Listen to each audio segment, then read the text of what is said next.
Okay, what I have here today is a Craftsman LT 2000. I believe this thing's like 6 years old. I bought it for $300. It didn't run. I changed the fuel and it ran, but it kept shutting off.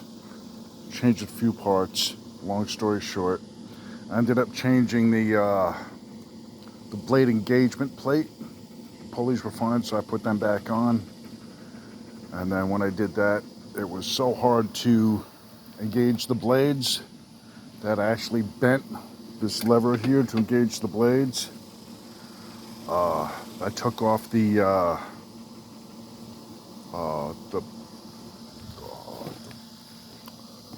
brakes for the spindles, which are right here.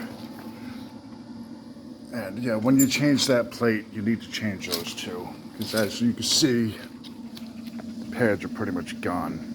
The little brake pads to stop the blades from spinning.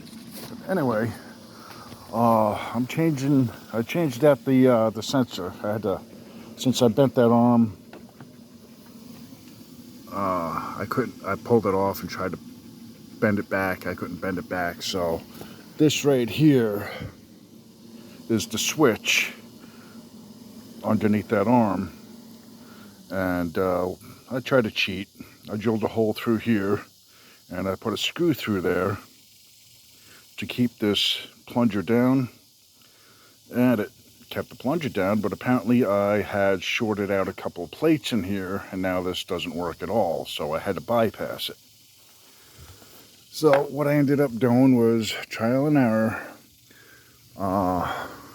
white to white, white to black, and I figured it out that you connect the two white wires and that gets rid of that blade engagement safety switch.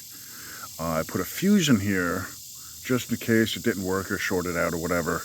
The fuse keeps falling out, so I'm going to cut the wires today and just wire nut those two white wires together.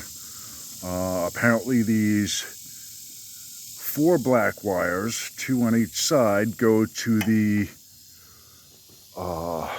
reverse switch and the safety sensor under the seat, and they also go to the clutch. But by just bypassing those wires and not having the black wires connected there, I was going to remove the reverse feature safety switch, but since the blacks aren't connected, I could put it in reverse while it's running and mow that way. The safety switch on the seat still works, safety switch on the clutch still works, so that's fine. That's about it for the sensors here. The other sensor, since it kept shutting off after about 15 minutes of runtime, I figured it was the, right there is the fuel shut off. And all that does is it shuts the fuel off when you turn the mower down to prevent it from backfiring.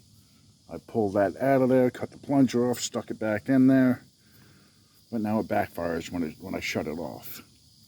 But I found out that I had a vacuum vapor lock going on. There's no vent on this tank whatsoever, so what I did was I drilled a hole in here to allow some air in there so I don't have the vapor lock. Now, since I did all that, the mower will run all day long. Now I just got to, like I said, pull the deck off again and finish up with the blades, because now I'm having the initial problem that I had initially was when I engaged the blades and I disengaged the blades would still spin. They still do that, but not as bad as what it was. So that's it for my mower. I'm going to cut them wires, splice them together, and this thing should be golden.